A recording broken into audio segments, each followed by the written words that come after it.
Right now on Morning News Now, grief and outrage over the death of Alexei Navalny. This morning, the mother of the Russian opposition leader demanding answers and claiming she was blocked from seeing her son's body.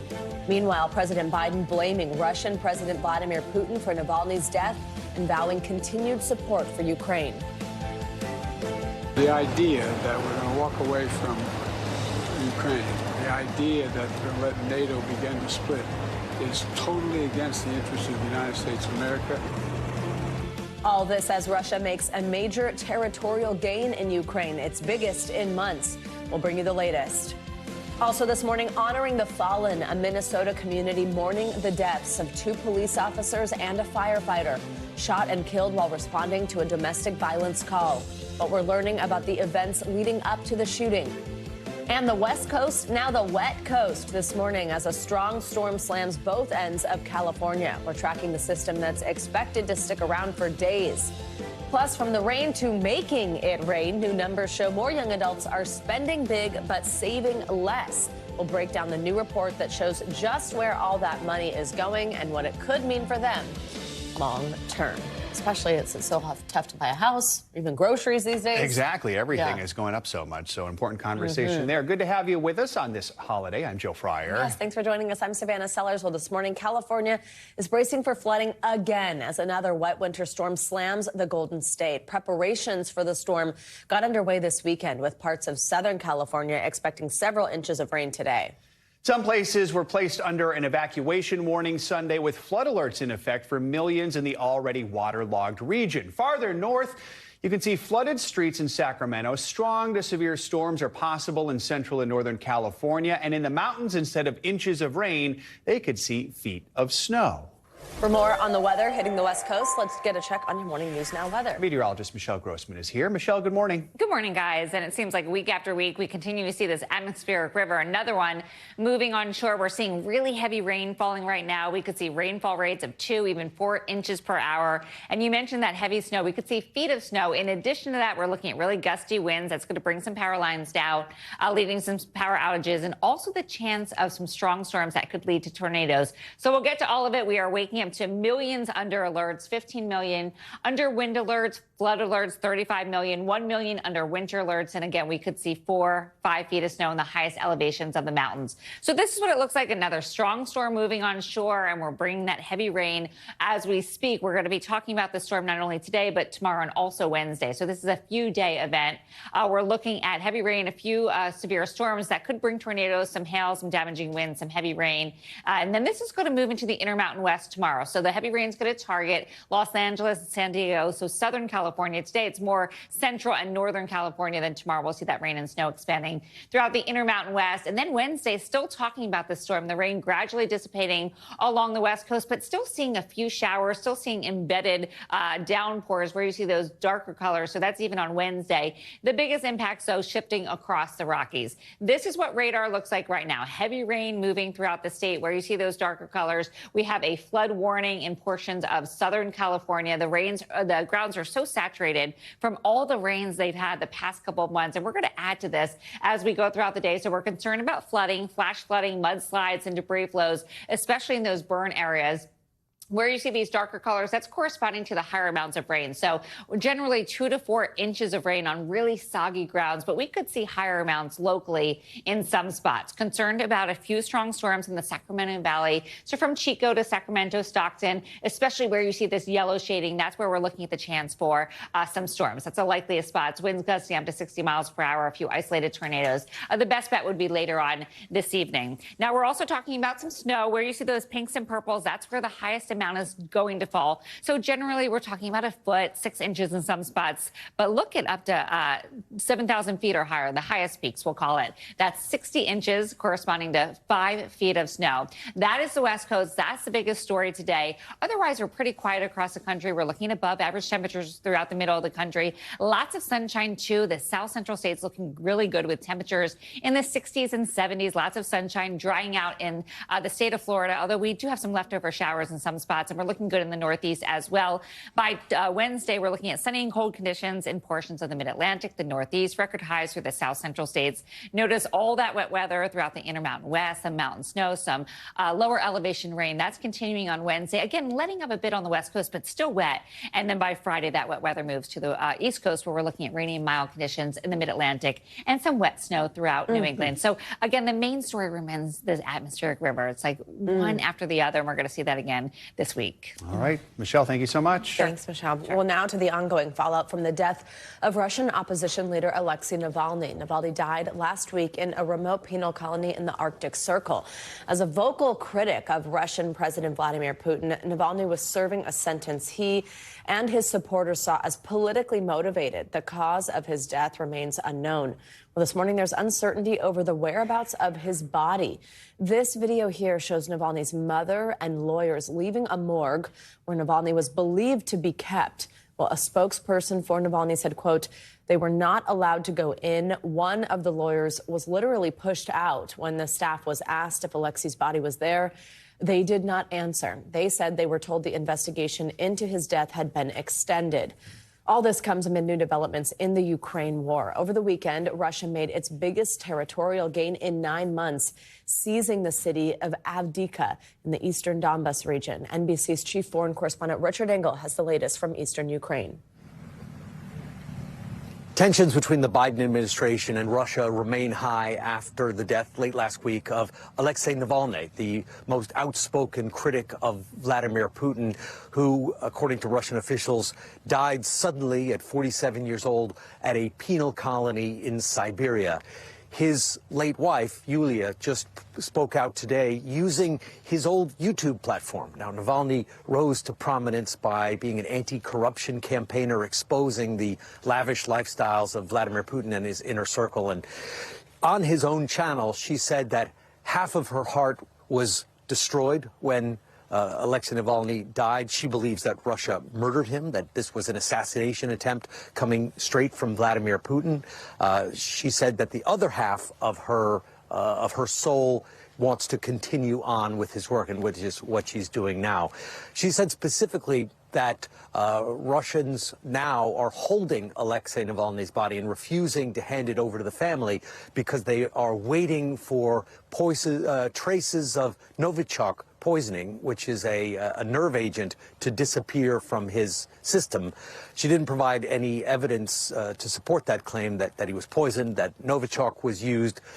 And Russia has said repeatedly that it didn't kill Alexei Navalny, and it is still waiting for an autopsy results. But the family is now trying to reclaim that body, and the more time that passes, the more their suspicions grow.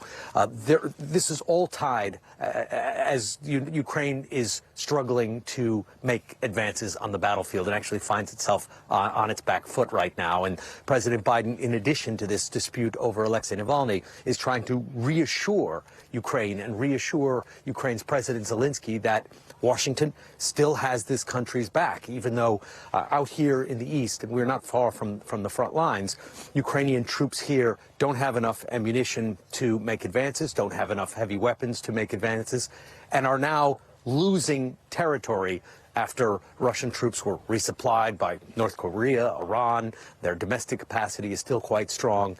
And Russian forces over the weekend reclaimed and recaptured from Ukraine the town of Avdiivka, which is a small city also out here in the east. And it was the first significant Russian advance in nearly a year. All right, Richard, thank you so much. The news about Russia's development of a space-based nuclear weapon raised national concerns in Washington this past week, and it was a hot topic over the weekend on Meet the Press. Here's moderator Kristen Welker with some of the highlights. Hello there, Joe and Savannah. This week on Meet the Press, I spoke with Chair of the House Intelligence Committee, Republican Congressman Mike Turner. Here's how he justified sounding the alarm on a national security threat related to a Russian anti-satellite weapon. As you know, you created a bit of a firestorm in Washington this week when you sounded the alarm about the national security threat related to a Russian anti-satellite weapon. The New York Times is now reporting that the concern is whether Russia might put a real nuclear weapon in space. Based on the intelligence you have seen, How serious is the threat? Well, the threat is very serious. Everyone who's looked at it uses the same language that I have, that it is a very serious threat. I'm very glad that the administration is beginning to take action. We met with Jake Sullivan, and he began to lay out a plan that hopefully would begin to address this. I understand that Secretary Blinken here at Munich met with leaders from China and India, according to how the New York Times is reporting. That certainly would be an important big step to try to avert this. President Biden has said this is not a nuclear threat, though. Do you agree with that assessment? How should people be viewing this? Well, I can't confirm or deny this. What I have called for is for the administration to declassify this. My concern is that this is kind of like the Chinese spy balloon, and the administration is kind of hiding, perhaps some inaction. But as this becomes more and more public, and the administration grapples with what we're dealing with, I think they are going to be taking it seriously. I think they will be taking action, and that obviously is the goal.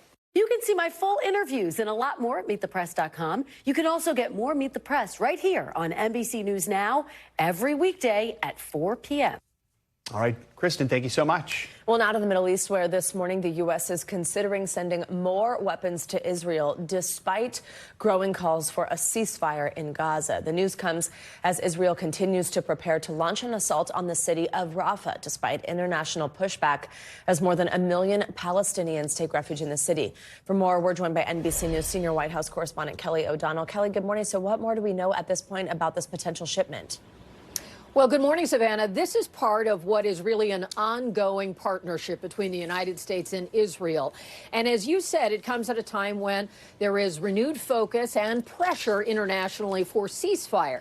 But at the same time, the U.S. has a long commitment to supporting Israel with military aid and advice and other things. And so this consideration of an additional package, which would include bombs and munitions helping to target the accuracy of weaponry, that would be part of this ongoing relationship. So it is not necessarily a direct reflection on the status of efforts to bring the intense fighting to a close or a pause in Gaza. This is being considered by the administration. When you have a longstanding relationship between the United States and an ally, there is not necessarily a requirement for congressional oversight with each kind of iteration of transferring weapons. And so that's where some of the flexibility comes. The sources we have here in the administration say this is under consideration. It is not yet finalized. Savannah? Kelly, let's also talk what I just mentioned a moment ago about this potential offensive, this upcoming offensive into Rafah. Over the weekend, Netanyahu does say that this is still their intention. The White House has said the U.S. cannot support that particular ground invasion without a plan to ensure the safety of people sheltering there, which, as I said, is over 1 million.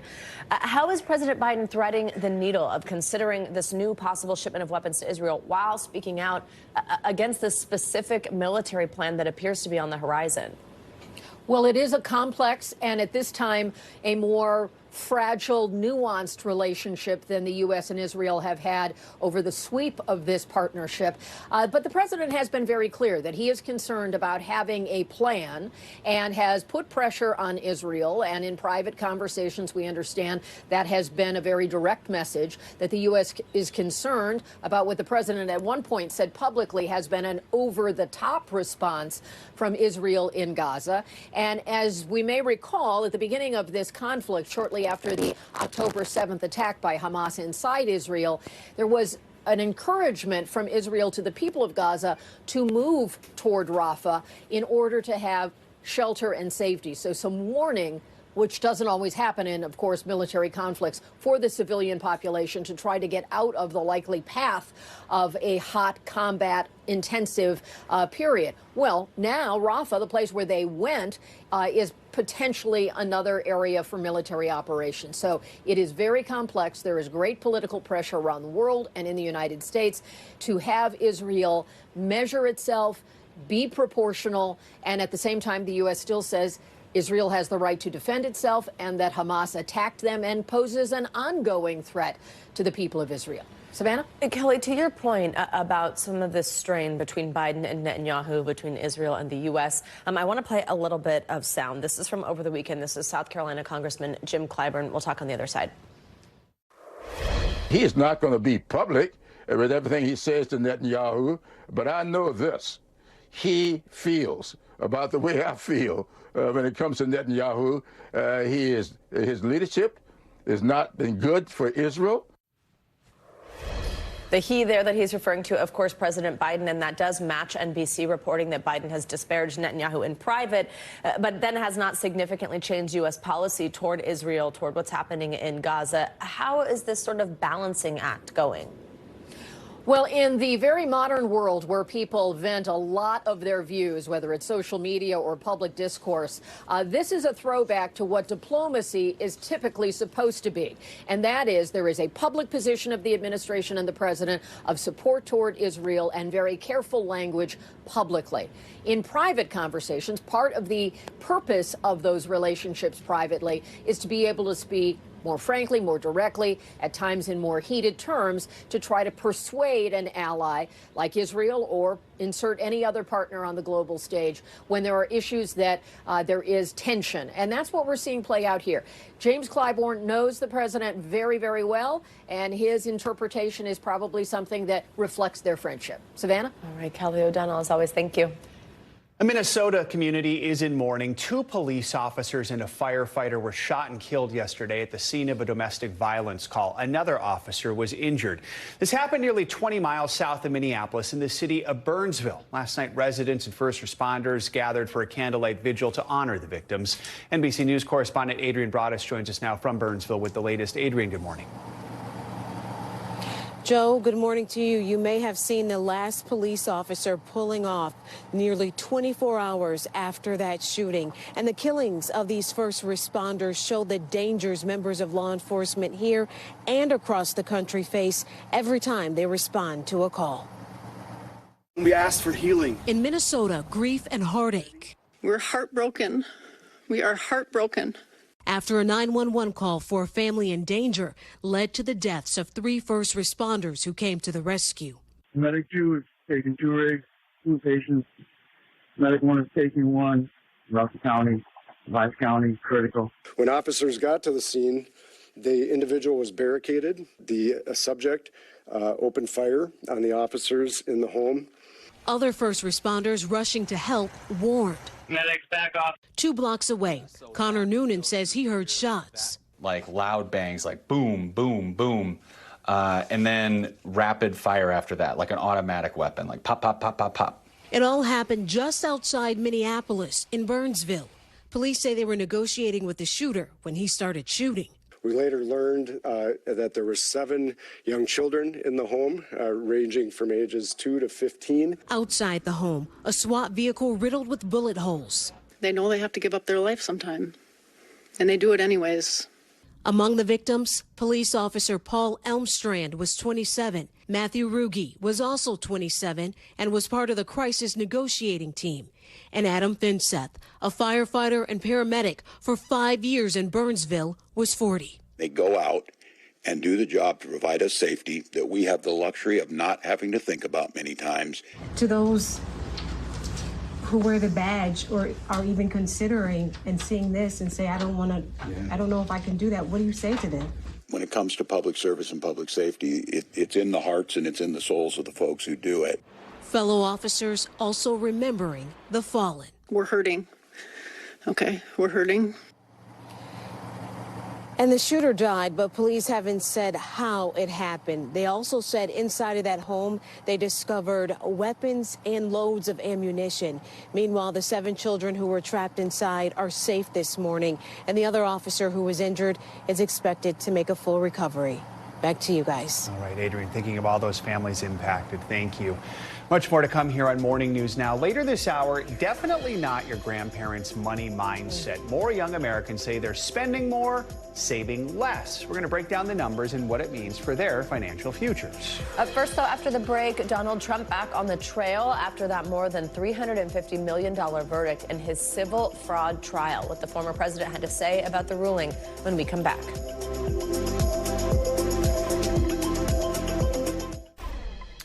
Welcome back. Former President Trump is back on the campaign trail for the first time since being ordered to pay more than $350 million in his New York civil fraud trial. The GOP frontrunner traveled to Michigan on Saturday for a rally where he talked about that ruling. That state's Republican primary and caucus are quickly approaching. NBC News correspondent Von Hilliard has the latest from the trail. Former President Trump this weekend taking his growing anger straight to the American electorate. We're all in this thing together. A New York judge ordered Trump and his company to pay more than $350 million in damages for years of fraudulent business practices and lying about the value of his properties. Judge Engoron just fined me $355 million for doing everything right. In Friday's decision, the judge barring him from running his business in New York for 3 years. But it stops in Pennsylvania. And then Michigan on Saturday. That was a witch hunt. Supporters standing in freezing temperatures rushed to defend the former president. Sham, scam. I think it's a hoax. It's all made up. As Trump, fighting back, took to his own defense in the civil fraud case, which he vowed to appeal, along with his other pending criminal trials. The judges and prosecutors that were dealing with me are essentially all the same. But the severe financial penalty handed down this week could have major ramifications on his finances. Trump on Saturday unveiling a new potential outlet for cash, his new Trump-branded sneaker line. That's the real deal.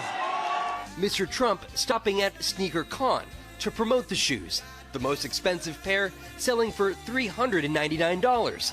Meanwhile, Nikki Haley, with now less than 1 week until her pivotal home state primary, still trying to convince her fellow South Carolina voters to second-guess their support of Trump. You can't win an election if you're spending more time in court than you are on the campaign trail. You just can't do it. Our thanks to Von Hilliard for that report. We're going to have full coverage of the South Carolina primary this upcoming weekend with our colleague Hallie Jackson. Coverage gets underway Saturday at 6 p.m. Eastern, 3 o'clock Pacific, right here on NBC News Now. But for more on Trump's legal battles, we are joined now by NBC News legal analyst Danny Zavallos. Danny, always great to have you with us. So we're going to go through a couple different legal issues going on right now. But first, let's start with this ruling that we got, the $350 million barred from real estate business for the next few years here in New York. What are some of your takeaways from this? What stood out to you? The biggest takeaway is that the judge actually scaled back his original decision to cancel the business certificates and charter of the Trump organizations and instead imposed really just a temporary ban. Temporary ban on Trump, but on people like Alan Weisselberg, they are lifetime banned from doing business in the state of New York. But I think that's significant because it reflects two things. Number one, that Justice Engoron kept an open mind throughout the trial and actually took a position that was a little different than his original summary judgment position and really kind of reduced his own sentence. This is not a criminal case, but his own sentence, so to speak, on the Trump defendants. So that was a very interesting takeaway. And of course, the dollar amount is pretty staggering. It's almost dollar for dollar what the AG was asking for. So the AG got most of what it wanted. Let's talk sneakers. $400 for those shoes. Can he use the money he makes from those to pay down these judgments? Not just the $350 million from last week, but he also owes E. Jean Carroll more than $80 million. Sure, why not? I mean, assuming that the business entities are set up, Donald Trump is very good at setting up a Gordian knot of business entities. So as long as it gets to the right place and is paid, the courts don't really care how the money is paid. And certainly the AG probably doesn't care how the money is paid as long as it is paid. Of course, they don't want unlawful money or money from unlawful means. But sure, why not? Sneaker company, it could work. There's nothing particularly wrong with that. It might actually generate some decent revenue if you get enough people interested in it, but sure, yeah, he can do it. $400 a pop, I guess. Why not? Yeah, I mean, you know what the best part of this is normally when someone comes out with a sneaker, it's somebody that can at least touch the rim of a bag. There's absolutely, what athletic abilities are you going to get from wearing Donald Trump sneakers? Well, you don't know. Have you seen him try? I guess we'll have to see the reviews. Right. Danny, next up on the legal calendar, and maybe surprisingly, what's actually going to get underway pretty soon is this hush money trial in New York set for March 25th. expected to last about 6 weeks. Is that right? What are you going to be watching for there, and what do you think they're doing to prepare for that right now? This is a really interesting case to me because it was called by one of the lead prosecutors who was temporarily on the team, on the Manhattan DA's team, the zombie case. This is a case that died, was resurrected, died again, and is now shuffling into trial and really totally under the radar. Who the heck was watching the Manhattan DA's criminal case against Donald Trump with all the things going on with the Florida documents case, the January 6th case, and of course, the Georgia Fulton County case, which has been in the forefront of the news for the last couple weeks. But here we are quietly now on the eve of trial in the Manhattan DA's criminal case. My rule of thumb is always with Trump cases, whatever the trial date is, there's a good chance that will get moved for reasons we don't necessarily know right now. But this is not a particularly strong case by any measure. It's based on a relatively novel theory of the law. At its core, we're really talking about a misdemeanor falsification of business records case. So, I mean, the state has a case. Do they have enough to get to probable cause? Sure. Is there reasonable doubt here? Maybe. Most of the arguments against it are really legal in nature. But if the jury buys the legal theory, the facts seem to be there to support it. All right. Danny Savalas, thank you. Michigan also has a Democratic primary, which is getting some unexpected attention in this year's race for the White House. Michigan Congresswoman Rashida Tlaib is urging Democrats to vote against President Biden in the contest, which is a week away. Representative Tlaib is a Palestinian American who has previously expressed her dissatisfaction with the Biden administration's role in the Israel-Hamas war. In a post on the X account, Listen to Michigan, she explained her stance. This is the way you can raise our voices. Don't make us even more invisible. Right now, we feel completely neglected and just unseen by our government. If you want us to be louder, then come here and vote uncommitted. For more on this, let's bring in NBC News senior national politics reporter Jonathan Allen. John, good to have you with us. So what more can you tell us about Congresswoman Tlaib's comments? How did we get to this point? Yeah, I mean, this is a clear play to try to get votes against Biden in the primary, not to prevent Joe Biden from winning the party's nomination, but essentially to act as a cudgel against him and his policy by showing him the force that could be brought to bear in a general election if Arab Americans in particular, and certainly those who support the Palestinian side in this conflict with Israel, if they decide not to vote for him in the general election. There are, between 250,000 and 300,000 Arab Americans in Michigan, and Joe Biden won Michigan by 150,000 votes last time. The math isn't quite that simple, as there are twice as many votes to leave on the table potentially, but there is some crossover in that universe, and I think what Congresswoman Tlaib is trying to do is essentially threaten Joe Biden if he doesn't change his policy. What is some of the response we're hearing to Tlaib's criticism, including from the Michigan Democratic chair? Yeah, the response is that this is not the way. The way to get the president to change his policy. It's not the way. If you heard that video just a moment ago, Congresswoman Tlaib said that her point of view is not being seen, that her community is not being seen. I don't think the issue is that President Biden doesn't hear what Arab Americans who are on the side of the Palestinians in this are saying. It's not that he doesn't hear it. He hears it all the time. He hears it at his events. There are protesters. He hears it, from his staff. He hears it from members of Congress like Congresswoman Tlaib.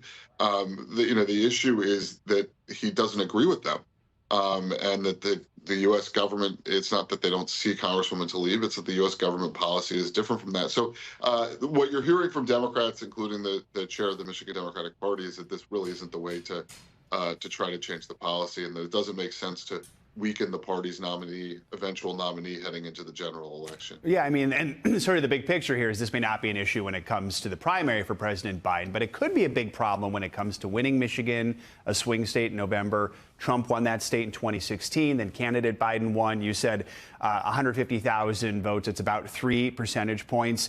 Biden does now have the major endorsement of the United Auto Workers Union there, but just overall, how critical, how tight is this battleground state going to be in November? Look, there are ways for Joe Biden to win the presidency without winning Michigan, but it's certainly a lot harder if he loses Michigan, just in terms of electoral vote count. I think, the ways in which Michigan voters' tendencies tend to reflect also what's going on in Wisconsin and in Pennsylvania. I mean, those states sort of tend to move in the same direction. So I think it's a critical state for Joe Biden. I think one of the big questions here, though, is for him, what would happen if his position changed?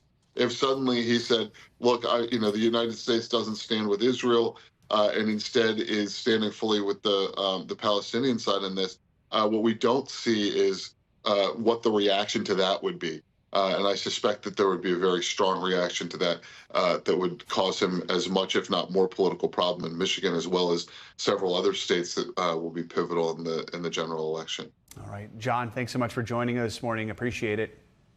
Coming up, a major medical breakthrough. Up next, what we're learning about a new kind of treatment for a potentially deadly form of skin cancer. And a new installation on the famed Golden Gate Bridge that's already helping to save lives. You're watching Morning News Now.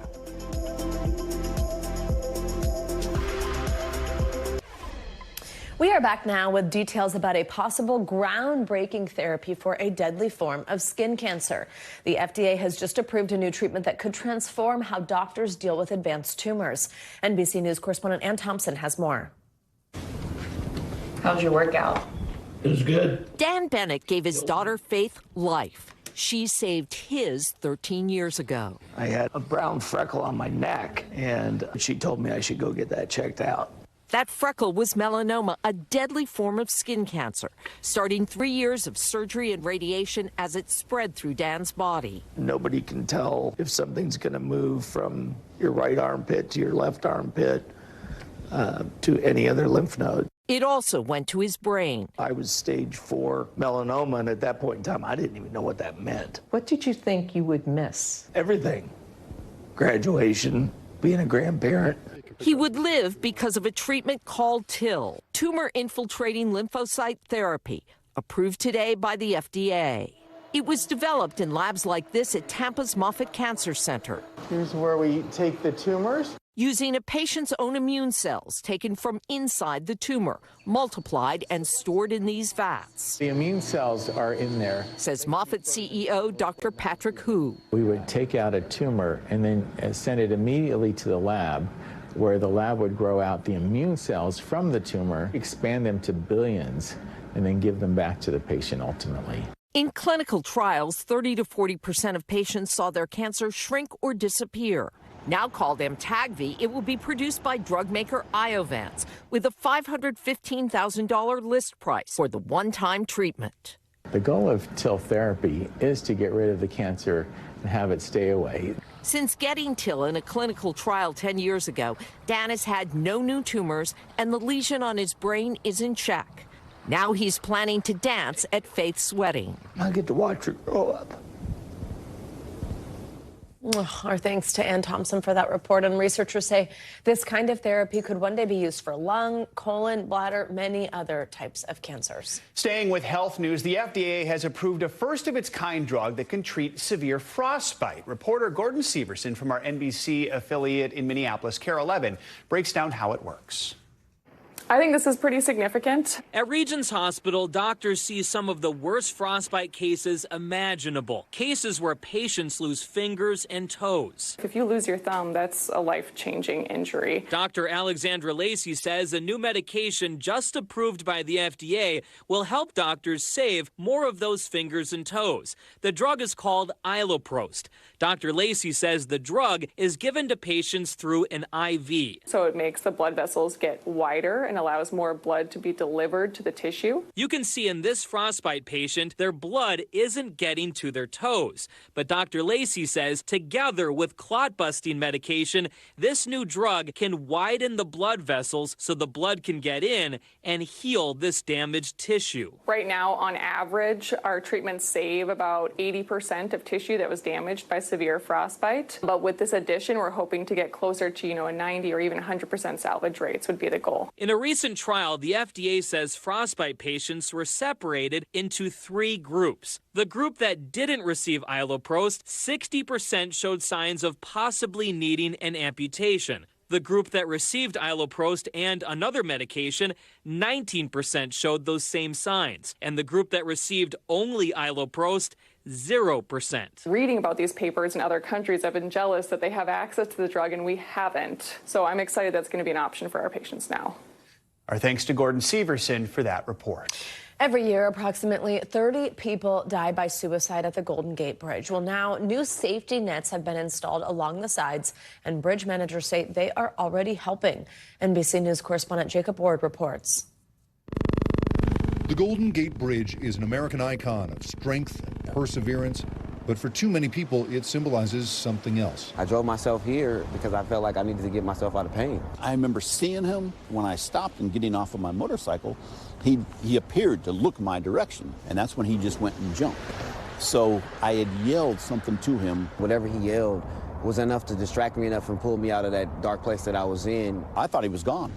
I went running up there, and then I see his T-shirt through the slots. I talked to him for 92 minutes, and my head never looked up. It was something in his voice, the compassion in his voice, and that's what saved me. Years after Highway Patrolman Kevin Briggs interrupted Kevin Berthia's suicide attempt, Berthia does not shy away from his lowest moment. I wear it proudly because I want people to know that your worst days prepare you for your best days. On average, 30 people have leapt to their deaths here each year, more than 2,000 since 1937, according to bridge authorities. The first recorded suicide occurred within the first few months of the bridge's opening. And when Briggs started patrolling the bridge in the 90s, part of his job was to look out for people who might be on the edge. I would average 4 to 6 people a month who were either on the sidewalk we would see and talk to, or maybe in their car writing a note, thinking about it, or up and over that rail. He talked with hundreds of people and helped many of them, sharing the stories in a book called Guardian of the Golden Gate.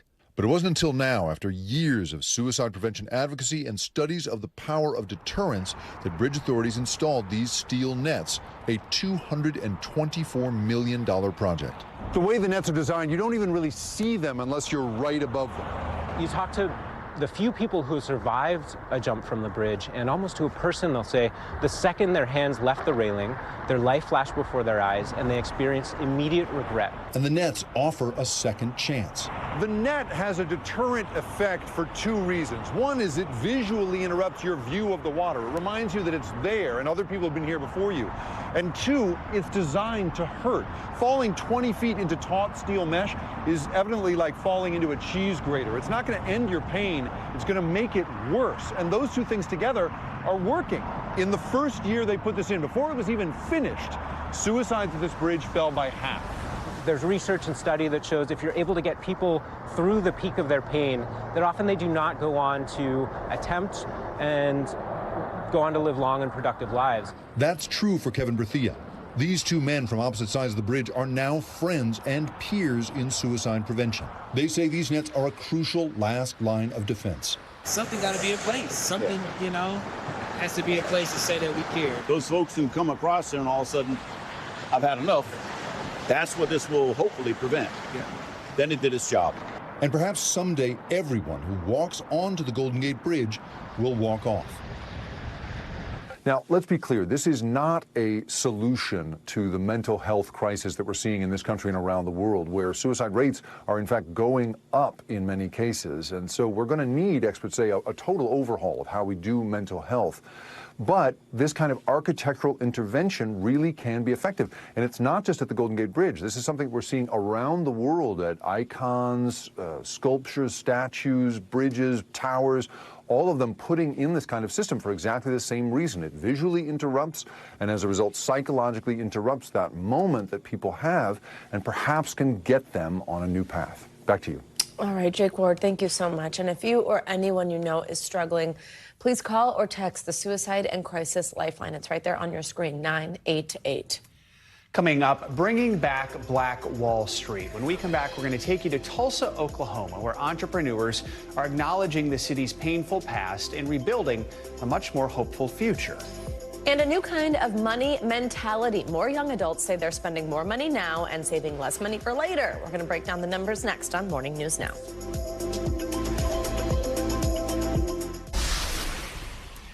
Welcome back. Entrepreneurs in Tulsa, Oklahoma are working to rebuild the city's historic Black Wall Street district. It was the scene of a horrific race massacre more than a century ago. A white mob murdered hundreds of people, burned down homes, and looted businesses. NBC News correspondent Shaquille Brewster spoke with some of the leaders who are working to reclaim what was taken from the city's black community.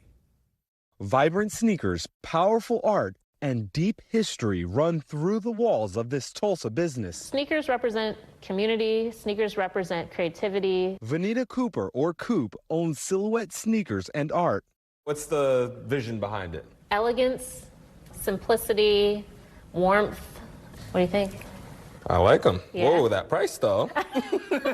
And to help people navigate those prices, Coop founded Arbit, an app that uses an algorithm to help customers identify the best time to buy and sell sneakers on the resale market. You could be in the store, see the shoe you like, and use your app to figure out. And determine exactly, like, is that what I want to pay? The enterprises, tucked in the heart of Tulsa's historic Black Wall Street district and part of an intentional effort to grow the sacred neighborhood. We're trying to revitalize the space, build successful businesses down here, and take back what was taken from us. More than a century ago, Greenwood was a prosperous black neighborhood in Tulsa. What did it represent for people? It represented prosperity. It represented venture capitalism before that term was even invented. A need for community and taking care of one another because of the deep segregation in Tulsa. But in 1921, a white mob looted, burned, and murdered through the area. The district itself is 36 to 40 blocks, right? All of it got torched. All of it. All of it. A massacre that left hundreds of people dead, more than 1,200 homes destroyed, wiping out decades of black success. They lost everything. They lost that generational wealth.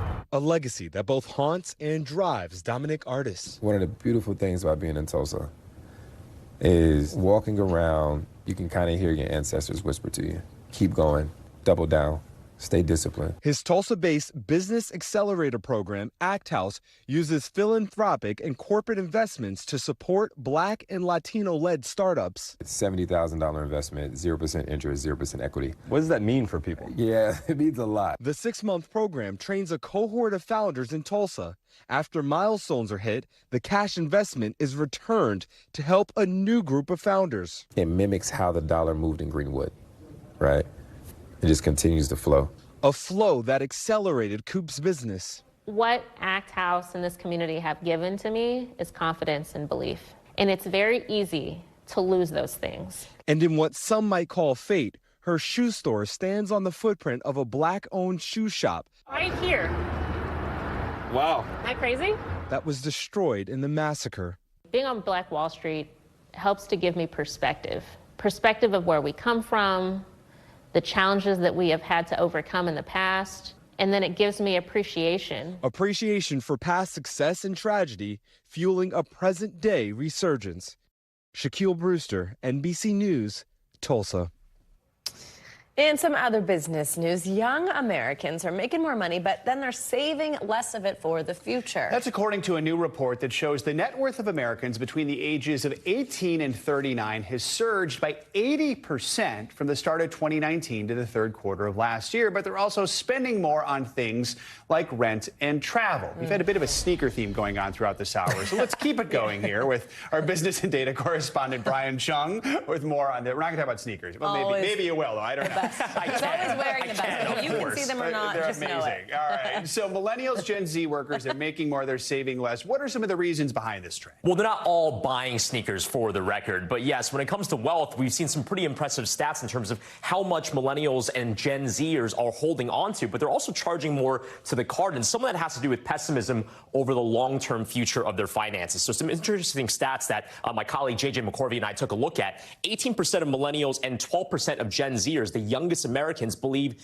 they'll never own a home. That's according to a survey from Redfin. And then check this out. 2/3 of Gen Zers are not confident they can ever afford to retire. So if you're taking a look at these very big long-term expenses, having a home, having finances for your retirement, you don't see a lot of optimism there because they're not sure Social Security is going to be there. And the rising costs of homes have really discouraged a lot of people who have ever been brave enough to even look at Zillow. So for that reason, they're saying maybe I should just spend a little bit more now. A very interesting trend in that specific demographic. So tell us about where money is being spent. We mentioned rent, travel, like how much on those things and what else? Yeah, well, it's not avocado toast like maybe some would have you believe, right? But it is things that everyone else spends on. So food, groceries at home, in addition to things like clothing, gasoline for the car. But here's what's really interesting. When you take a look at everything, not just those categories, millennials and Gen Zers are putting a lot of their debt on the plastic, right, on the credit card. So 6% and 29% of the entire universe of bank card balances, again, how much total credit card debt is there, according to TransUnion, is held by those two groups. That, specifically among millennials, is basically in line with what we've seen with baby boomers, and only second place to Gen X. And again, we have to remember millennials, in terms of the composition of the overall U.S. population, is large. So this is very much a concerning thing, especially when you consider that credit card interest rates right now, 20, 25, in some cases 30%. So if you don't pay it on time, there's a hefty penalty to that as well. So we see some comparisons between generations there. Just overall, these spending and saving trends, how do they compare with other age groups? Yeah, well, I think we need to rehash that wealth figure, because when it comes to just how much these millennials and Gen Zers have been accumulating, even post-pandemic, through that weird economy, it's under 40 Americans that have really seen the biggest gains, 80% since the first quarter of 2019. That's way outpacing the about 25% and the sub 20% that we've seen for the 40 to 54 group, and also the 55 and over group. Now, why has this wealth gain been so sharp? It's because mostly of financial investments. So equity portfolios, a lot of people who are young getting into stock trading or putting more money into mutual funds. That's been a big part of the story. But I have to emphasize, having the wealth to do that is very much also divided up by race. We've seen that Black Americans, for example, have not had access to those types of investment vehicles. So it's been a lot of white Americans that have been benefiting from that as well. Something really important to note as we see these pretty fascinating statistics about young Americans. Yeah, important point there. All right. Brian Chung. Brian, thank you so much. Thank you. Welcome back. Some of entertainment's top picks were in the hands of the people last night for this year's People's Choice Awards. And we know all too well it wouldn't be morning news now if we didn't kick things off with a little Swelsey win. Taylor Swift took home 4 awards, including Best Female Artist, and then Travis Kelce, a.k.a. the guy from the Chiefs, or Taylor's boyfriend, won Athlete of the Year. It was also a predictably big night for Barbenheimer. Barbie capped off the night with 5 awards, including Comedy of the Year, while Oppenheimer nabbed Drama of the Year. Also, Adam Sandler was honored with the People's Icon Award, getting an on-stage tribute from longtime friend Jennifer Aniston. I just wanted to see some of his street style, though, you know, and he accepted it. The Adam Sandler look. Yeah. I guess making a comeback now? Is that fair to say? Yes. So, all right, very good. Very cool.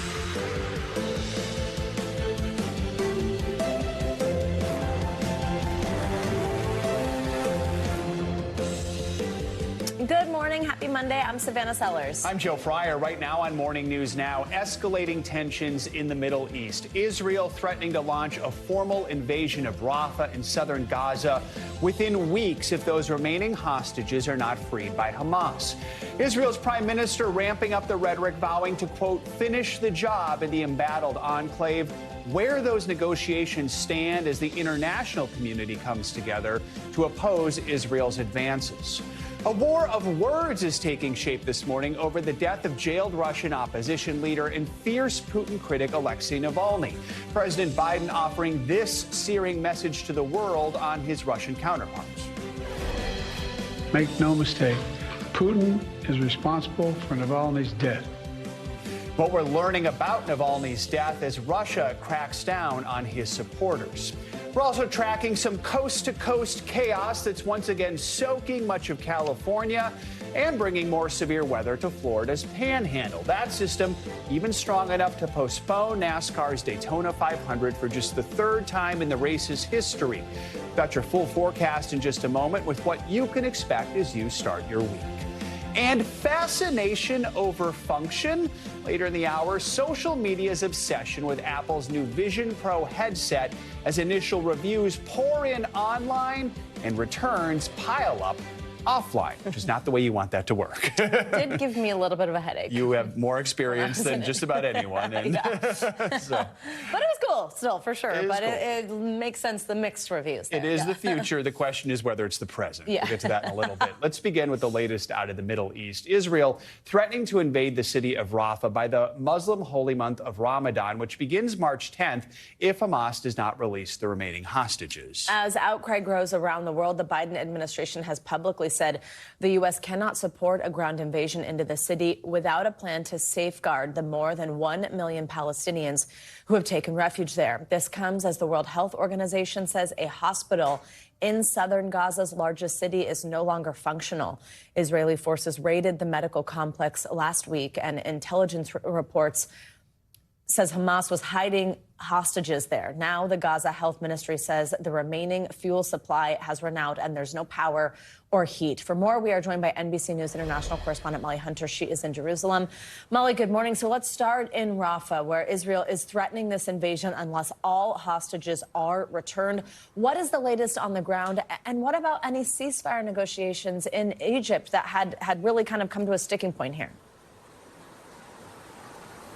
Yeah, Savannah, I'll get to both of those topics. And actually, the Nasser Medical Complex, which you were just talking about in Khan Yunis, we're told by the WHO that there are still patients trapped inside that situation, very dire. But as you were saying, Israel has now publicly acknowledged a possible timeline for their threatened Rafah ground incursion. That is from Benny Gantz. He's a member of the War Cabinet, a former defense minister who put that March 10th date on it. That is the start of Ramadan. Now, it comes as Prime Minister Netanyahu also says that this ground incursion into Rafah would happen whether or not there is a deal, you guys. And Savannah, as you suggest, the deal talks have been kind of going on at a lower level in Cairo over the weekend. The Prime Minister of Qatar was speaking in Munich. He called them not very promising. As far as the situation in Rafah, you guys, largely unchanged. We have been talking for the last couple of weeks. 1.4 million displaced Palestinians there. The conditions are horrific, and international organizations warn that any ground incursion of Israeli troops into that area would lead to a catastrophic loss of civilian life. Savannah? Molly, let's get to some new developments from overnight. Yemen's Houthi rebels claim to have shot down a U.S. drone. What are we learning about that?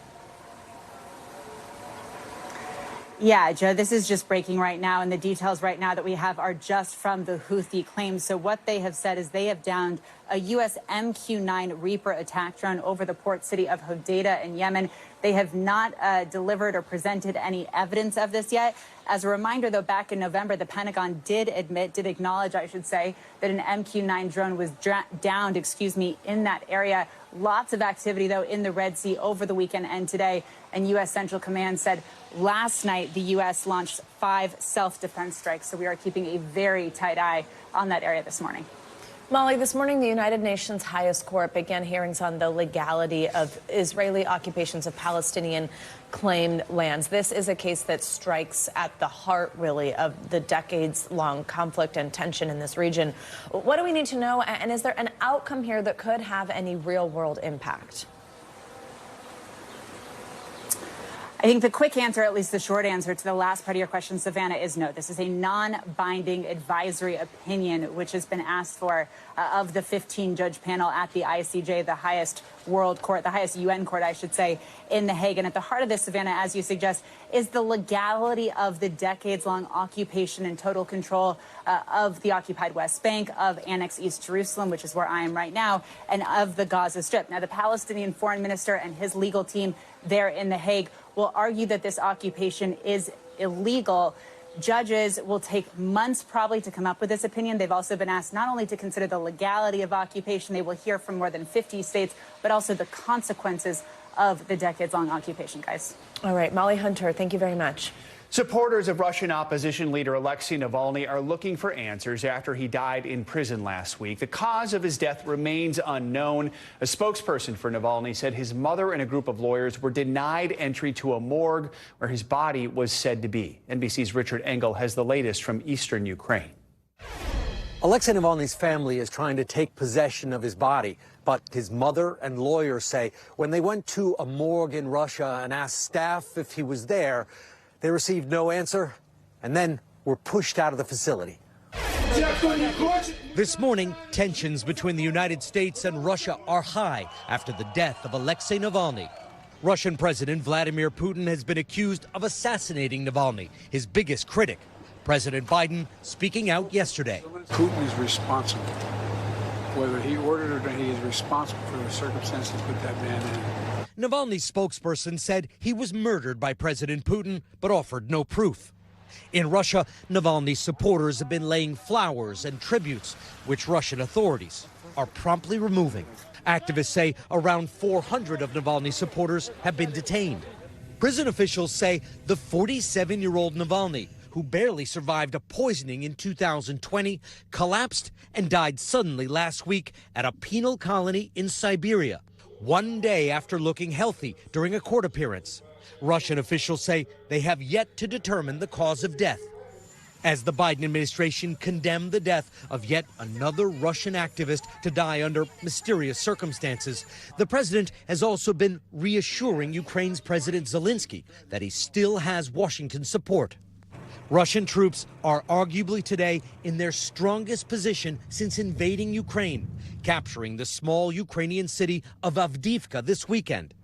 Russia's first significant advance in nearly a year. Ukrainian troops tried to hold the city along the front line in the Far East, but outmanned and outgunned, the government chose a strategic retreat instead, while it awaits fresh supplies of American weapons, blocked by Republicans in Congress. President Biden saying the United States won't abandon the country in its time of need. Miro Popovich has been fighting Russian troops on the front line for most of the last 2 years. I met him at the start of the war and caught up with him again recently. We are tired, we are exhausted, but we're gonna have to keep fighting till my last breath or till the victory. Yeah. Which one do you think it's going to be? The victory. President Biden has said that he's confident Ukraine will get the extra aid, and out here in eastern Ukraine, they said there's no time to lose. All right, Richard, thank you. Well, this morning we're following severe weather that's impacting both coasts. In Florida, heavy rain on Saturday put the brakes on NASCAR's Daytona 500. The start of the race is now postponed until later today. And out west in California, another round of severe rain is forcing evacuations in some areas. NBC News correspondent Liz Kreutz is in Santa Barbara, California with the latest.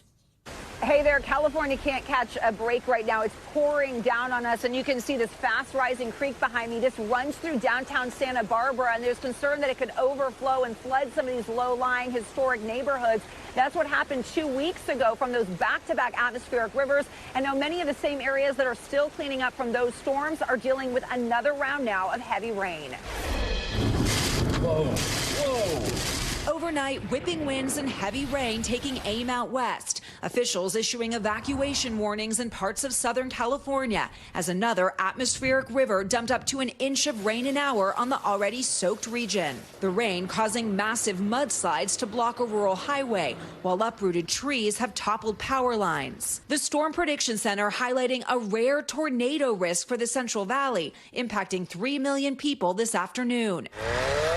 In higher elevations, heavy snow is blanketing the Sierra Nevada mountains. 4 feet is expected to pile up, with wind gusts reaching 60 miles per hour, making for dangerous driving conditions. In all, 35 million people are under flood alerts, with up to 8 inches of rain expected over the next few days.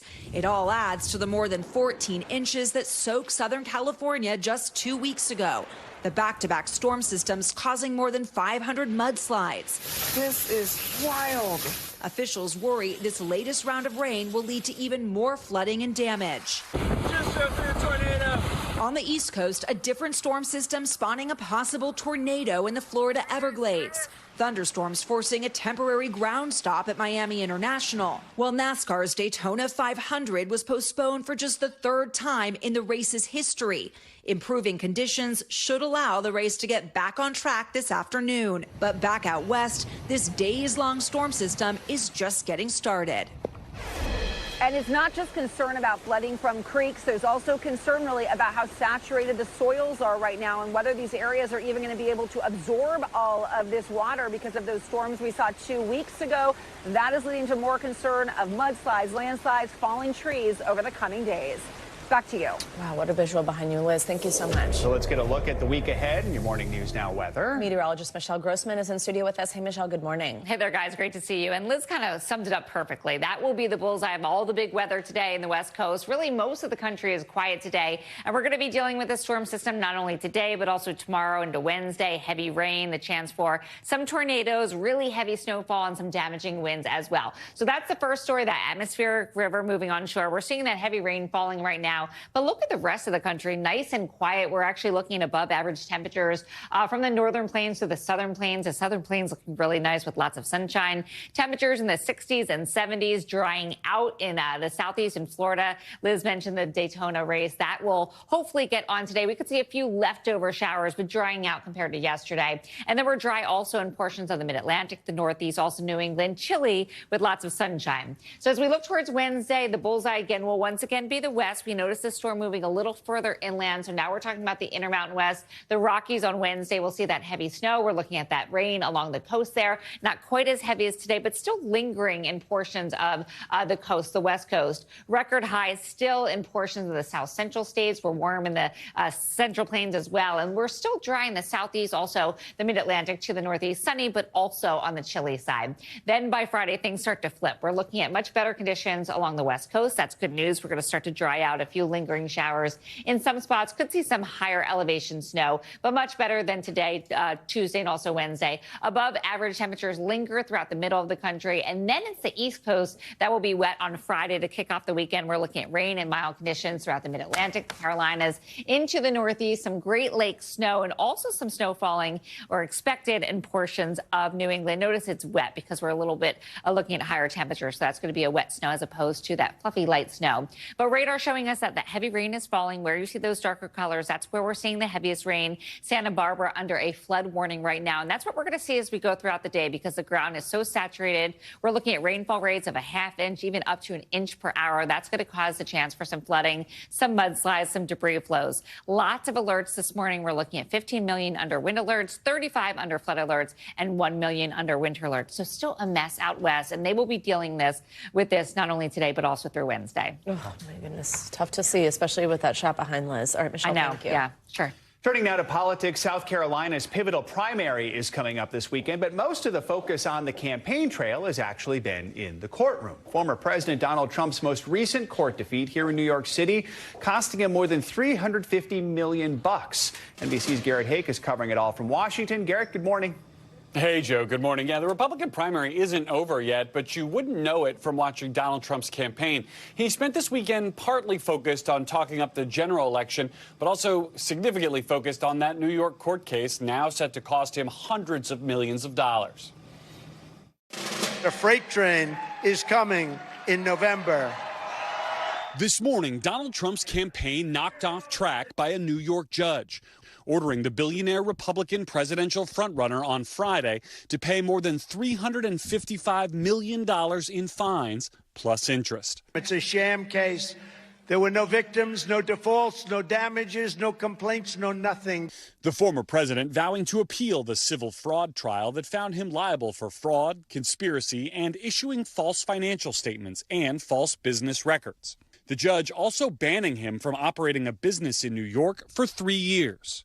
The ruling coming one day after a separate judge set a March 25th trial date in the first of 4 criminal cases against Mr. Trump. This one over alleged hush money payments to an adult film actress during the 2016 race. His last remaining primary opponent, Nikki Haley, pointing voters to the legal minefield Mr. Trump faces. He, by his own words, said he's going to be spending more time in court than he is on the campaign trail. That's a problem. Republicans will not win if Donald Trump is the nominee. Haley also attacking Trump after the death of Russian opposition leader Alexei Navalny, calling for Trump to condemn Vladimir Putin. Donald Trump is going to side with a thug who kills his political opponents. Trump has yet to respond to Navalny's death. But despite Haley's push, polls show the former president leading by a dominant margin in her home state of South Carolina, which holds its primary Saturday, and across the field of Super Tuesday states early next month. Mr. Trump even spending part of his day Saturday launching a shoe line at a Philadelphia sneaker convention. The Never Surrender high tops listed for $3.99. I think it's going to be a big success. No, you got those high tops on, Joe. And look, even as she hammers Donald Trump on his legal battles, Nikki Haley said at a forum overnight that she would pardon the former president should he be convicted and she become the next president. She said it would be in the country's interest to move on from Trump and not have an 80-year-old former president sitting in a jail cell somewhere. That's obviously a decision of great consequence she would only get to make if her political fortunes improve dramatically, starting this weekend in South Carolina. Joe? All right, Garrett, thank you so much. We've got much more to come here on this hour of Morning News Now, including megachurch pastor Joel Osteen's emotional message to followers yesterday, coming exactly 1 week after that deadly shooting at his Houston parish. But first, after the break, the murder mystery that's unfolding in Colorado and the campus community that's left on edge with a killer potentially still on the loose.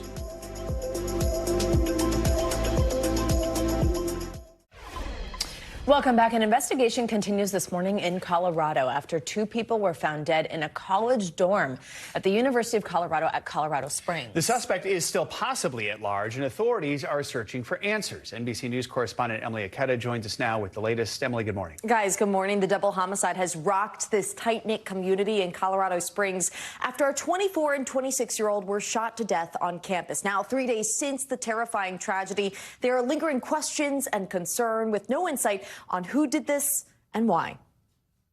This morning, students at the University of Colorado, Colorado Springs, are waking up on edge. UCCS Alpine Village for gunshot victims. After police say 2 people were gunned down inside a campus dorm room early Friday morning, sending the school into an hours-long lockdown. I'm not sure if the scene is safe yet. Police identifying the victims as Colorado residents 26-year-old Celie Rain Montgomery, who is not registered with the university, and Samuel Knopp, a 24-year-old student. His mom posting on Facebook before authorities confirmed who was killed. There were reports of an active shooter on campus. I haven't heard from Sam, adding, this hits way too close to home.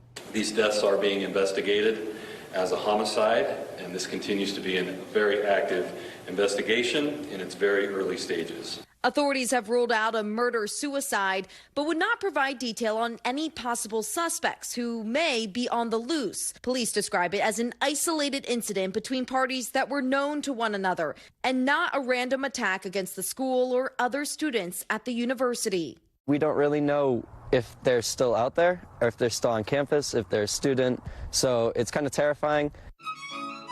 Knopp was a senior at the university studying music, seen here in a video from a recital last year.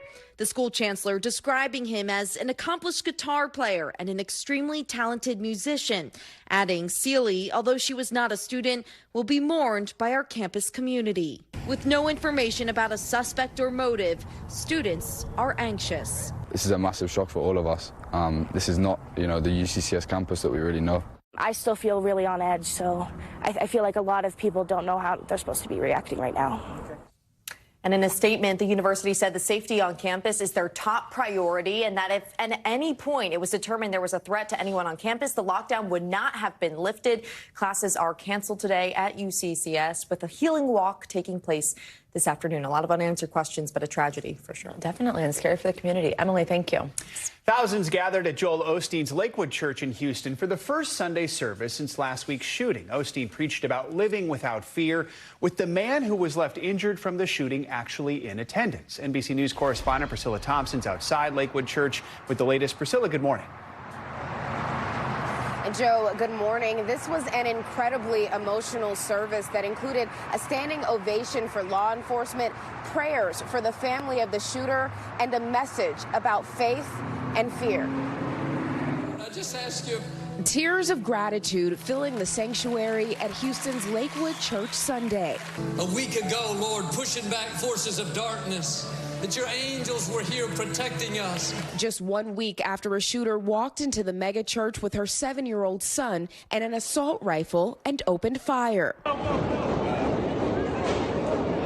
An emotional Pastor Joel Osteen honoring the church's security team and the 2 off-duty officers who fired back. These are heroes. Courage rose up in them. They fought fear, and they saved us all.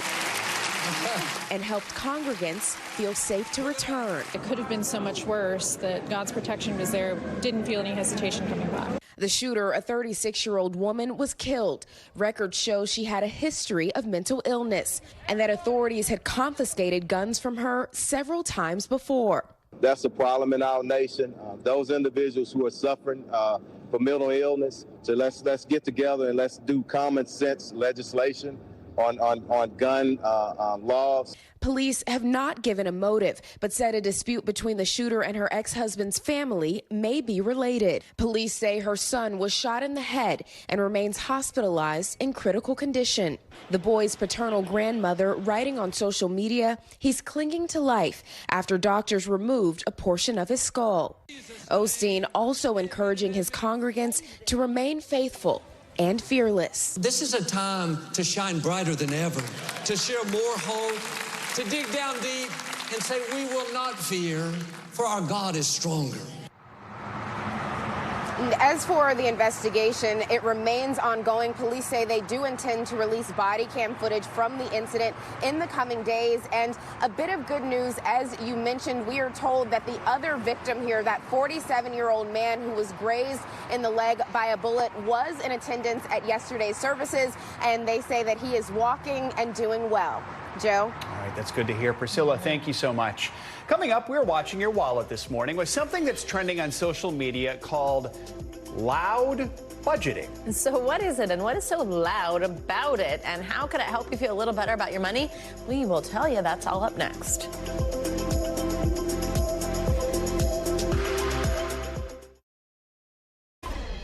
Welcome back. Spring break is coming up in just a couple weeks, and all this cold weather might have you thinking about getting away. But if you haven't booked your trip yet, don't worry. There are still some affordable options out there. We've got NBC News senior business correspondent Christine Romans with us with everything you need to know. Christine, good morning. Good morning. Can you still get a deal? What should people know? Yeah, you really can. You know, like 83% of people are going to fly on their spring break, and the flights are lower this year, cheaper this year than last year, and a lot cheaper, 10 or 11% cheaper than before the pandemic. So flying vacations are going to make some sense for you. The best deals, if you fly Tuesday and a Wednesday and then come back Tuesday and a Wednesday, look at that, up to almost 40% cheaper if you do it in the middle of the week. You know, if you've got kids who are tied to the school calendar, it's harder to do that. But people who have got little kids, that is actually a really good deal to try to travel between in the middle of the week. Also, use the airfare trackers. Hopper has one. Google has one. There's a lot of different ones. Kayak, you can use your airline sites, which will remind you when your particular destination is getting a little bit cheaper. So you want to, book your flights 1 to 2 months in advance. Book your hotels about 10 to 14 days out. What are some good ways to save money when you're actually on vacation? So check all of your memberships first. Costco, AAA, AARP, credit card points. Depending on your credit card, sometimes it makes more sense to use other discounts, but sometimes the points work. Military discounts. Everybody in the military, look, there are cheaper fares for a lot of the airlines and a lot of other deals there. So check your memberships and try to figure out how to get the best deal ahead of time. It really pays to kind of read the fine print and do a little bit of pre-work. So give us some specific spots we should be checking out for somebody who's like, I'll go anywhere. What's cheapest and what's a good warm vacation? So the spring break crowd, which is traditionally like the college kids, they're going to like, the places I don't want to go. Right. Like a really boozy beach. If you don't want a boozy beach, Montreal for foodies. It's got some European flair and culture, but it's in North America. New Orleans, same deal there. There's some very good deals. New Orleans has a cool culture of music, and it's not just downtown New Orleans and the drinking culture there. There's a lot of cool architecture and stuff to see there as well. And it's so interesting. The experts told us if you want to go to a beach, but you don't want to be with spring breakers on a beach, try the Outer Banks of North Carolina. That's a good spot to go to. But I love that the fares are cheaper this year, you guys. I'm really excited about this. And some of the airlines have actually moved up their seasonal summer travel to spring break time because last year they had so much demand for trips. People coming out of COVID, wanting to travel and make up for lost time. Fares are cheaper, so that's good news if you're one of those people trying to kind of, seize the day. And a reminder, if you have business travel during spring break, that's coming because that is always a pain. You're like, why are all these children on my flight? They're mine. I'm sorry. In advance. All right, Christine, thank you so much. Kicking the back of the traveling. Kick in the back of the seat. All right, so now with a new trend that's taking social media by storm, it's called loud budgeting, and some say it's really helping to reduce their their financial anxiety. So here to help explain the trend is Tori Dunlap. She is a money expert and author of the book Financial Feminist. She's also the founder and CEO of her first $100,000. Tori, good to have you with us. So what's loud budgeting? I love the whisper. Thank you so much for having me. Loud budgeting is this idea of being unapologetically open about your money in a society that constantly believes that money is taboo. Instead, it's you setting boundaries around your money and actually advocating for what you want and not apologizing for it. So a lot of people, as you mentioned, don't like to talk about money, especially when things might be a little tight. So talk about this trend. How popular is it getting? And how can someone who's not comfortable discussing their finances become more comfortable? And why should they? Yeah. I mean, for me as a finance expert, I love this trend. When we're talking about, uncomfortable topics, we are more likely to talk about anything else before we'll talk about money. So sex, death, politics, religion, we'll talk about anything else before we'll talk about money. And what ends up happening is that we're left out of these conversations. We end up feeling these really negative emotions around money: shame, guilt, anxiety, fear, because we don't know that maybe somebody else is also fearful and also stressed about their debt. And we don't know that somebody else is, hired 2 years after us, but is making 20% more. So I love this trend because it really focuses on talking more openly about money in a way that doesn't feel full of shame. Is that a big part of this, is actually knowing what your peers are actually making so that you can have a better idea of what you should be making? Yeah, or at least just like having this boundary. One of the most common examples of loud budgeting is this idea of like, hey, do you want to go out to eat? And you realize that the restaurant your friends have picked is way out of your budget. And rather than just saying yes and swallowing your resentment, rather just saying, hey, actually, that's not something I can afford right now, or that's not something that I want to spend my money on right now. Let's do something different. It really empowers people to be able to set that boundary and to, yes, also talk about things that are a little more hefty, like something like your salary. So for folks who want to do more of this, who want to start loud budgeting, what are some tips? Yeah, I think the first one is to be open and vulnerable and understand that you setting a boundary, especially with somebody in your life, is actually not as scary as you think, because they will hopefully respect that part. In terms of actually, setting that boundary, let's opt out of those sales emails that are really, really encouraging you to spend money all the time, and unfollowing brands on social media that you feel like are, triggers for you. I also love this idea of creating like boundaries around yourself and your purchasing money. For me, 48 hours is a good rule if I really want something. Setting that boundary of like, okay, I can wait 48 hours. If I still want it after that, great, I get to buy it. That's a good rule. I like that one right there. Fascinating conversation. Tori Dunlap, thanks for joining us this morning. Thanks for having me. Well, a new study suggests that a majority of Americans have been exposed to a plant pesticide that's found in Quaker Oats and Cheerios.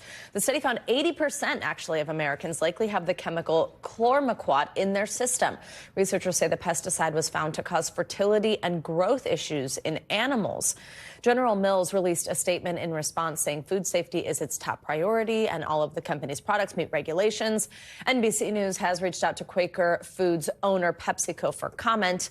Haven't heard back yet, though. To help us break down the study, we are now joined by Dr. Lucky Seacon, who's a double board certified reproductive endocrinologist and infertility specialist. She's also an OBGYN at RMA of New York Fertility Clinic.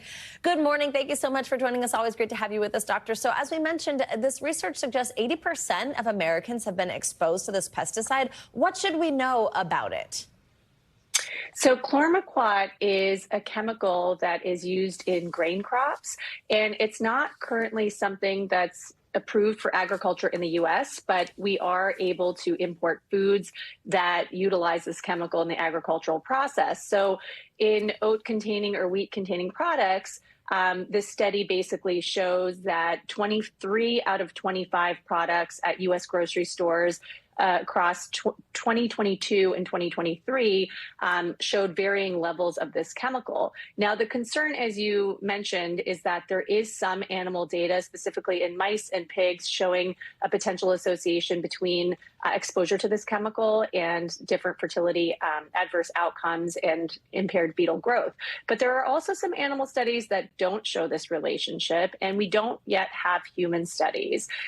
When we look at the levels that were actually measured in the urine of individuals in this study, there were about 100 people that had their urine levels tested. It is striking that 4 out of 5 individuals had detectable levels in their urine. And they did show a significant increase in the levels in 2023 compared to previous years. They looked at this over 5 years. So this indicates that there does seem to be increasing exposure, and this does mirror the EPA changing the recommended threshold below which, we want to set our standards. Mm-hmm. So that happened in 2020. So I guess, when we look at this data, it's important to keep it on our radar because there is some suggestion that it could impact fertility, but we don't know how well those animal studies translate to the human model. I will say that the levels in the urine were many magnitudes lower than what's considered safe, but the levels in animals that have been associated with some of these outcomes were much lower than what was detected in the urine of humans in this study. So I think it's something to keep on our radar. I think that we should be mindful across the board of what we're putting in our bodies. Mm-hmm. And as a fertility expert, I recommend against, processed cereals because in general, we know that processed food is not great for your general health or fertility. Yeah, doctor, that's exactly what I was going to ask you is, we love to bring you on as an expert in the fertility space and knowing that there's not been human studies, so we're not exactly sure about the link, but just for a woman who's hearing this, what is the takeaway? Is it avoiding some of the types of foods that I had mentioned? What should somebody keep in mind, or does it not need to get to that level?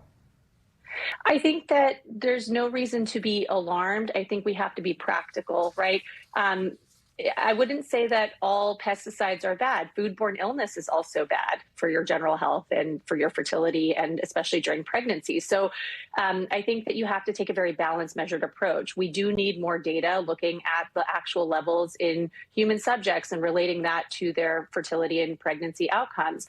And in the meantime, we should be vigilant. And I think anywhere you can reduce your chemical or toxic exposures, you should. And so, oats are good for you. They're part of a healthy, balanced diet. But perhaps, utilizing organic oats instead of just regular run-of-the-mill may help you to reduce some inadvertent exposure to pesticides and chemicals.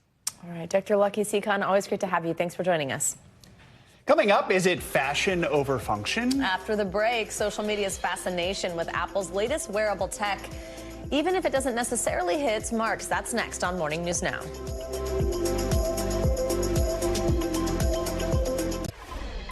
Welcome back. Apple's new Vision Pro headsets are getting mixed reviews. The company's virtual reality devices debuted earlier this month, and while some fans have been wowed by the technology, others have been returning them after purchase. NBC News correspondent Sam Brock joins us for more on this. Sam, good morning. So look, I tested one out. It was super cool. At the same time, I kind of had a headache, so I sort of get the mixedness of this here, but tell us what people are saying. That's actually one of the complaints. It's funny that you say that, Savannah. And yes, you did get a sneak peek. I forgot about that. Look, this is pretty clearly a technological breakthrough. But anytime you're talking about major new technology, returns are expected. This is no different. Now, Apple has not disclosed the rate of return for the Apple Vision Pro, Savannah, but there are videos circulating all over social media of consumers' concerns, everything from the weight of the device and the headaches they are getting, as you mentioned, to the idea that it's not really a one-to-one swap for a computer. Still, there is no denying the fascination with this product. I hate to say it, but I'm actually returning Apple Vision Pro. Here's why. Since the Apple Vision Pro debuted earlier this month, it's not comfortable.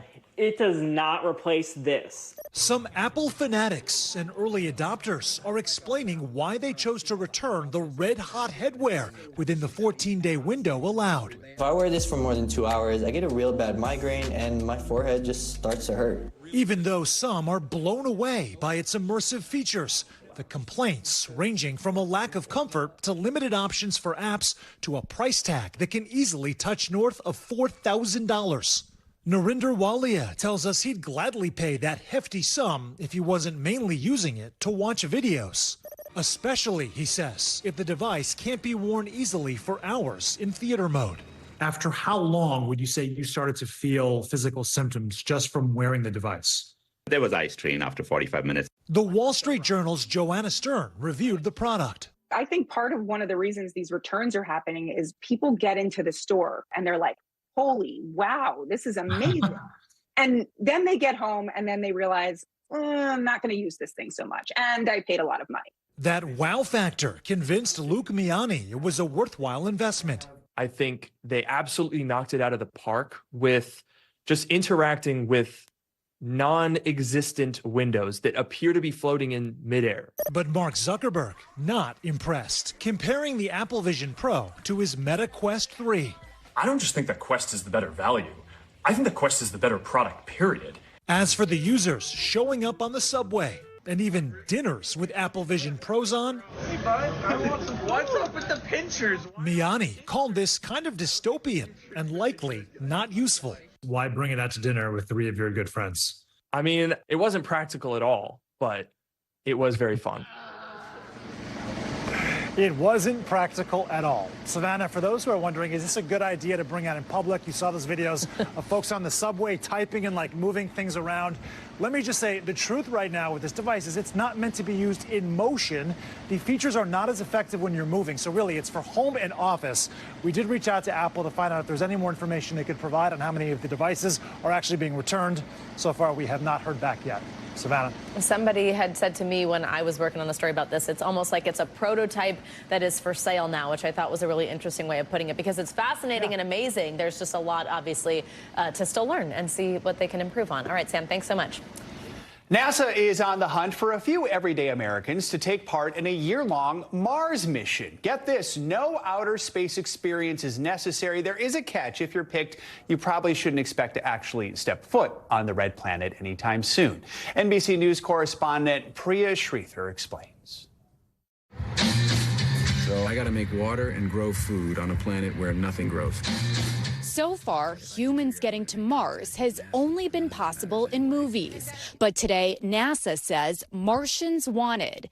They're looking for 4 people to live in a 1,700 square foot 3D printed habitat known as the Mars Dune Alpha at their Johnson Space Center in Houston. Mars is that next place that's within reach with our current technology. To qualify, you need to be between the ages of 30 and 55 with a background in STEM, such as engineering, computer science, or math, or have more than 1,000 hours experience piloting an aircraft. And unfortunately, on this mission, you won't be making the 140 million mile trek to the red planet, but you will experience what it could be like to live there. We need to develop a lot of technology to be able to support human life there. But to be able to explore there, I think we would learn a lot about the formation of our planet. The experience will come with realistic challenges like equipment failures, communication delays, and limited resources. And the fun stuff like simulated spacewalks, exercise, and even growing crops like Matt Damon's character in The Martian. I am the greatest botanist on this planet. We've done a lot of experiments on Earth and also on the space station about growing crops, growing food in space and in soil similar to what they have on Mars. But Mike Massimino says, make no mistake, Mars could never be a replacement for planet Earth. We're really lucky to be here on Earth. We've checked out the neighborhood in the solar system. We don't have a place to go. We have to make our planet work. And I think by going to Mars, I think it will improve our life here on planet Earth. We'll learn a lot that'll help us here. Our thanks to Priya Sridhar for that report. The program will be the second of 3 year-long simulations. While NASA says this is a volunteer position, the agency will consider offering a stipend for certain candidates. Now to a film that defined a generation. The year was 1984. Apple, we were just talking about a Vision Pro. Well, that year it debuted its first Macintosh computer. Wendy's was asking, where's the beef? And a skinny kid from Philadelphia named Kevin Bacon was about to cut loose. That's right, the iconic film that launched his career debuted 40 years ago. Here's Today anchor Chanel Jones with a look back at Footloose. Let's And with those words, actor Kevin Bacon launched himself and the 1984 movie Footloose into a cultural phenomenon. When Footloose came out in 1984, the kids of the 80s were still waiting for their theatrical anthem. It's about breaking free of the chains that you put around yourself or that others put on you and just letting loose and having a good time. Footloose tells the story of a city kid named Ren, played by Kevin Bacon, who moves to a conservative town where rock music and dancing are outlawed. And soon, with the help of the preacher's daughter, Ren is taking on the whole town to get permission to hold a prom. Leaping and dancing before the Lord. Leaping and dancing. And not just any prom, maybe the most famous prom in cinematic history. and there is a time to dance. The movie was a hit, grossing over $80 million on just a $7 million budget. But its soundtrack was arguably even bigger, pushing Michael Jackson's Thriller off the top spot after a 37-week legendary run. And 2 instantly recognizable songs from the soundtrack. The title song, Footloose. And Let's Hear It for the Boy. Were both nominated for Oscars. Even with that epic soundtrack, the movie almost looked entirely different, having gone through 22 rewrites. The original name of the film was Cheek to Cheek. Super cringy. They finally found the word footloose and everybody loved it. Also, the studio was desperate to cast the hottest actor in Hollywood.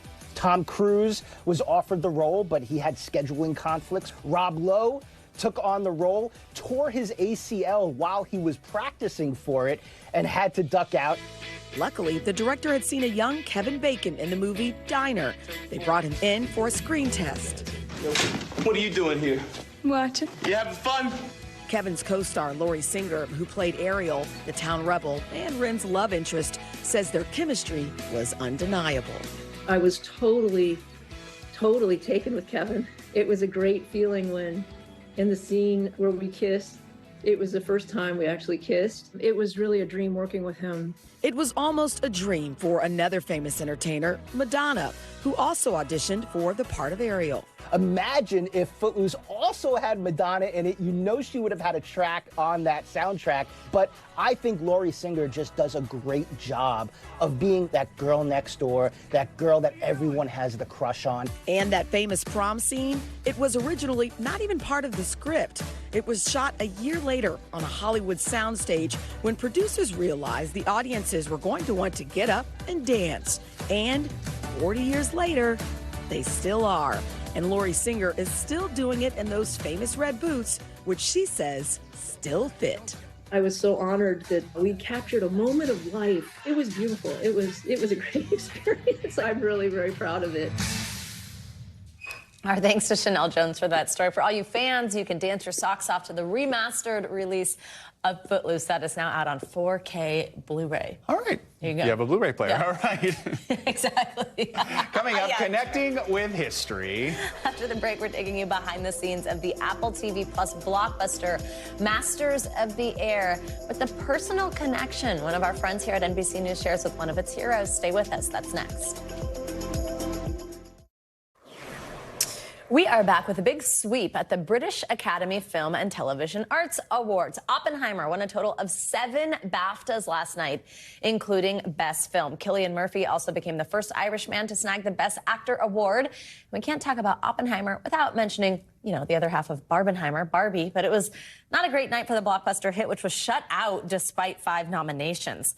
Killers of the Flower Moon and Maestro also went home empty-handed. Of course, we have seen some overlap in the past between the BAFTA awards and Oscar winners, but nothing is guaranteed. We'll have to wait and see what's in store for the Oscars coming up in a few weeks. Yeah, we will see. I think there'll be a lot of overlap this year is my bet, except Barbie's going to win for Best Song at the Oscars. I hope. Yes. Yes. You think, yeah. Yes. Yeah. Yes. All right. Finally this hour, the Hollywood heavy hitters behind the show Band of Brothers in the Pacific, they're now taking to the skies. Yeah, the new show Masters of the Air on Apple TV focuses on the role of the Air Force in World War II. And this is really cool. NBC News entertainment correspondent Chloe Melas, she's here to discuss this, not only as somebody who knows entertainment, would talk us through a TV show anyway, but her grandfather was actually a member of the unit highlighted in the show. She joins us now to talk about that, your grandfather's legacy as well as the show. Chloe, great to have you with us. Thanks for coming on for this.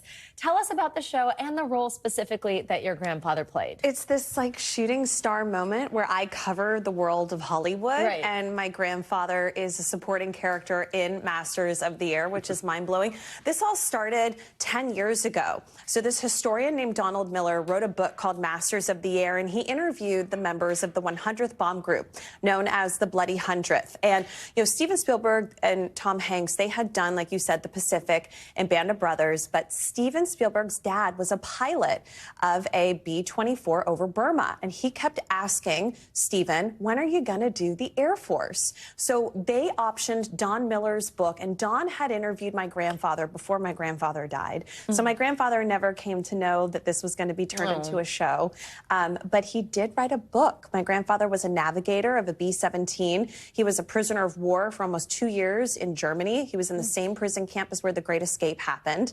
And as a family, we published his book last year. And that book was used for information about like the prison camp scenes and that kind of stuff. But it's been wild. That is so cool. So Jonas Moore is the actor who plays your grandfather, which must be cool to see. But you were actually also behind the scenes on set, right? I mean, what was that experience? So during the pandemic, I mean, total lockdown. England wasn't even really allowing anybody to come over unless you quarantined for 2 weeks. But as soon as that lifted, my family and I, we went overseas and we went and we walked the set. But we didn't meet Jonas until just a few weeks ago at the Los Angeles premiere. A lot of the actors in this, besides Austin Butler and Nate Mann, they're British actors. So Jonas had to learn how to do this like Southern accent. So that's been so fun. And you know, my grandmother is still alive. She's 94. So she has lived to see this happen. And so that What does she think of all this? She thinks it's crazy. She's telling everyone at her nursing home about this, and they like maybe they're watching right now. Hi, Grandma, down in Atlanta. So sweet. Okay, also as your friend in real life, but also on Instagram, I've been following along as you've been so involved. I feel like getting to go to the set visit, getting to go to these premieres. I mean, what has that been like to have it connected to your grandfather's legacy? So Callum Turner and Austin Butler, I think they think I'm stalking them at this point because I keep showing up to everything. But I mean, look, the fact is that I'm actually on the board of directors for a museum called the Mighty 8th Air Force Museum and the board of directors for something called the 100th Bomb Group. And so these are organizations that are dedicated to keeping the legacy of these men alive. And so I started meeting the writer of Masters of the Air, John Orloff, who wrote the screenplay, the producers who work for Tom Hanks and Gary Gutzman and Kirk Sadusky. And so I've known about this show for years, long before we all knew about it. So they invited me to set, and I've got to go along the way to all the stuff. And I'm just so excited. Episode 5 is out this weekend, and you're going to get to see the prison camp and what that was like. And I really hope that people have an appreciation for this. 26,000 men died in the 8th Air Force during World War II. Chloe Melas, thank you for sharing your personal connection here and story to this. Very cool. Thanks Everybody for go watch having me. Thank you, Masters Chloe. of the Air. That's going to do it for this hour of Morning News Now. Stay with us. The news continues right now. Thanks for watching. Stay updated about breaking news and top stories on the NBC News app or follow us on social media.